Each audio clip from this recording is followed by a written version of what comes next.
Welcome to the Legally Speaking podcast. I'm your host, Rob Hanna. I'm delighted to bring you all the Fertility in the Workplace miniseries featuring Natalie Sutherland and Somaya Wisani.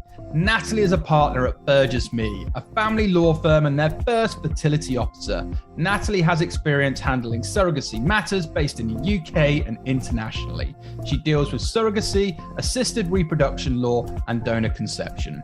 Natalie advises clients on co-parenting as well as known donor agreements. Recently, she's joined the board of trustees of Progress Educational Trust, a charity advancing public understanding about human genetics, embryology, and stem cell research.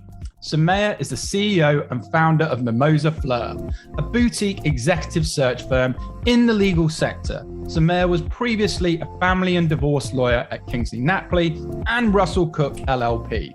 Somaya also worked as a senior consultant, specializing in legal recruitment with Magic Circle and US law firms. Whilst working with senior female lawyers, Somaya gained a unique perspective of how professional women view family planning.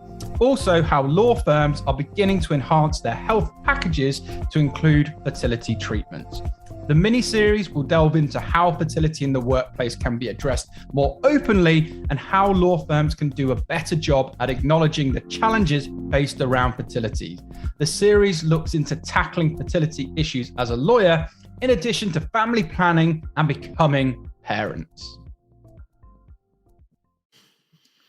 So in today's minisode, we're going to discuss why it is so important for all of us to actually acknowledge this issue in the first place. So Natalie and Somaya, it would be great to understand more about how you both met and how you became working together to raise awareness on fertility in the workplace. So tell us a little bit about your stories and how we got here today. Natalie, would you like to answer first? No problem. So I think it was last summer, and Somaya had written an article that she shared on LinkedIn. It was behind a paywall, so I was very cheeky, and I emailed her to say, "Oh, can you send that to me?" Because it was about fertility benefits in the workplace, and it's something that really, really works with my specialism as well with fertility.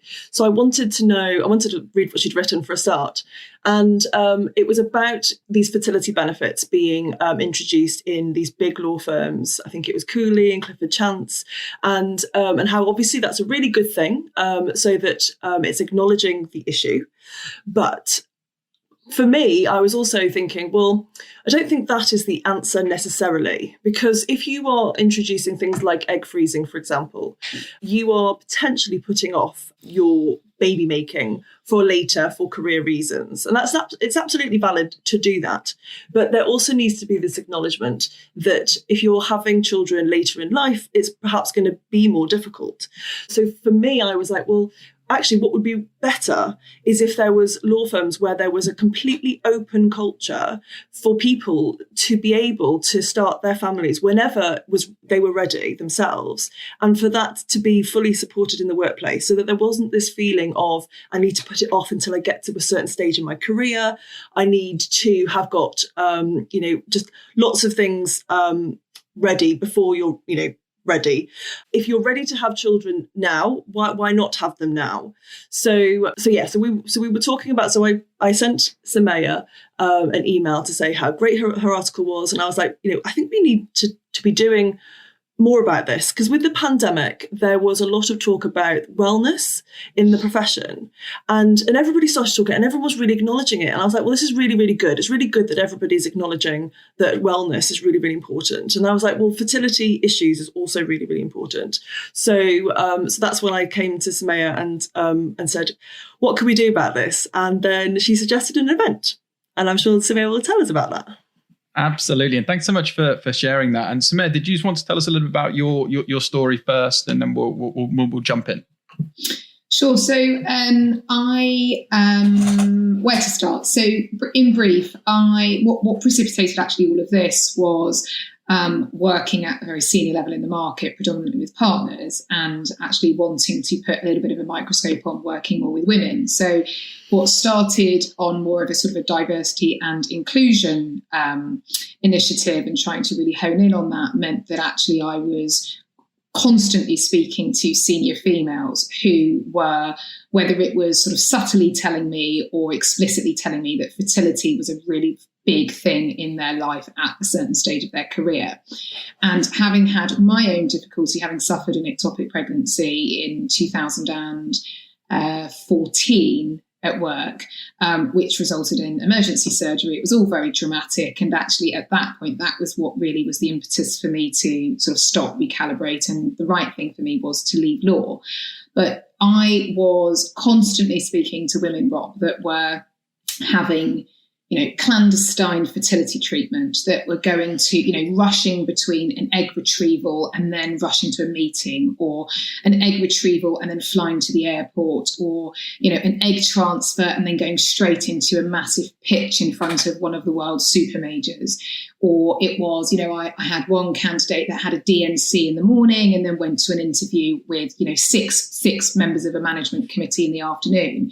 And that wasn't about sort of me and those individuals sort of pushing more than we should have been. It was about actually these individuals feeling fundamentally uncomfortable to say, look, I need to be able to tell these people, these organisations, what's going on in my life, because without doing that, I can't bring my authentic self to work.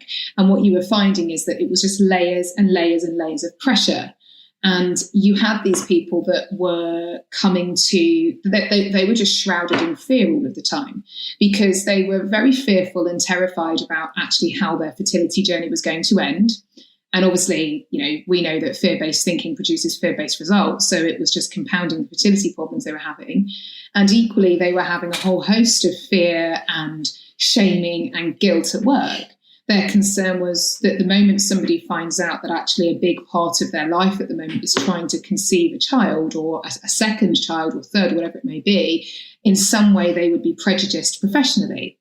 And so it was constantly a conversation with senior female candidates that were saying to me, my personal life is colliding with my professional life, hence why the acknowledgement of the issue was born. And so I started collating anonymous data with the consent of lots and lots of the women I was working with, to see where the patterns were emerging. Was it a certain level of PQE? Was it a certain type of firm? Was it a certain sector of the law? And actually, there was no sort of obvious pattern. The only thing that was quite clear is that it was, generally speaking, beyond a certain level of PQE. And actually, the other pattern is that you are dealing with a certain profile of individual, that is women who are typically type A, very high performing in high pressure environments, that don't really know how to receive help, that don't really know how to say, look, I'm really struggling, that have their perfectionist saboteur on their shoulder all of the time. They have to deliver an absolutely exemplary piece of work or a piece of drafting. At the same time, they need to be ready for an egg retrieval and, attend that and show up like a boss. And it was just all incredibly unrealistic. Yeah, and again, thank you so much for highlighting that, because there's so many important certain pieces to that. And Natalie, I want to come back to you, because Somaya was touching on a lot of this. But why do you think it's significant to address fertility in the workplace? Well, we talked about whether or not this was a women's issue, and we don't think it is. We think that it affects both men and women, but the women are the ones who have to carry the pregnancy. The women are the ones who have to go through the IVF. So it's just more difficult for us. And then when you add that to all of the other pressures that you have as a working woman, it's just very, very difficult. So that's why we were talking about having this discussion and trying to open up the culture, because when people share their stories, it really impacts, and people can understand. And when you have a baby loss, for example, as I did, when you share that, all of a sudden everybody tells you, well, I have as well. So, and you don't realize that because we don't talk about these things. And of course they are fundamentally private. Nobody's saying that you have to share all of this, because you could be a very private person.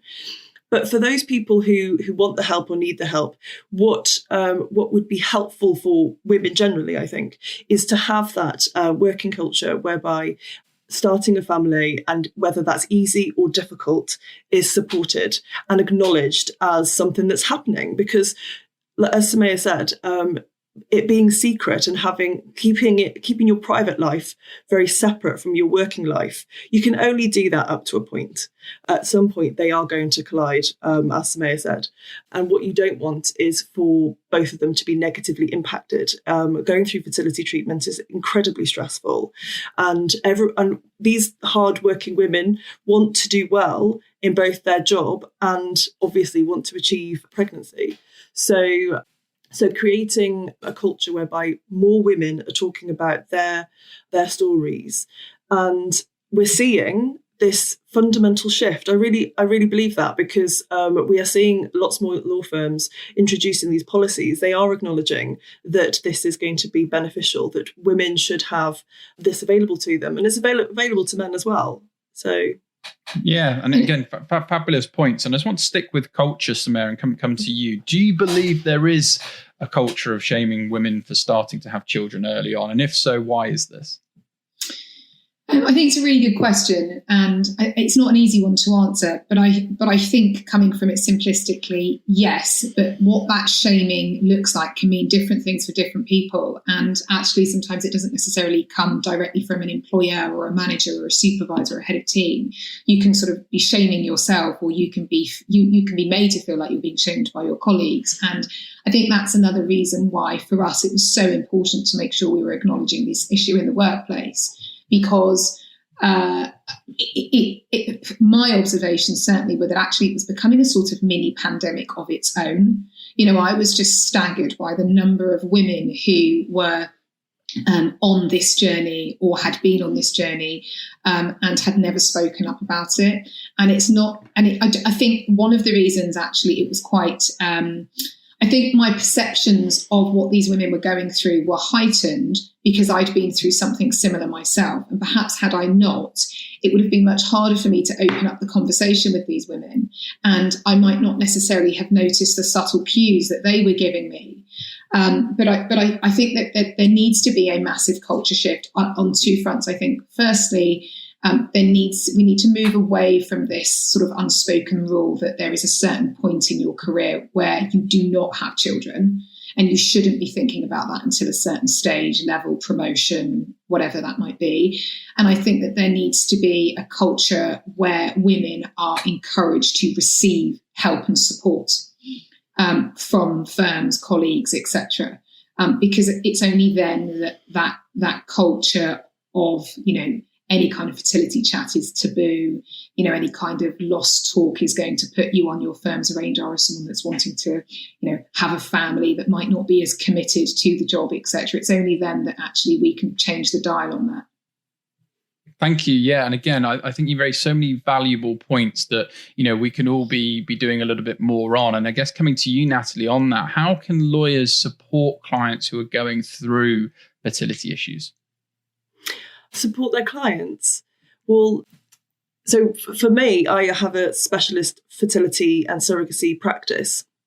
So I often come across clients who have their own infertility journeys, and having that empathy and understanding, I think, also really helps to acknowledge where they've come from in terms of, we say the word journey a lot, but it really is a journey. There's really no other word for it, where you're starting wanting to have a child and you have to travel that road to get there. And often it is difficult.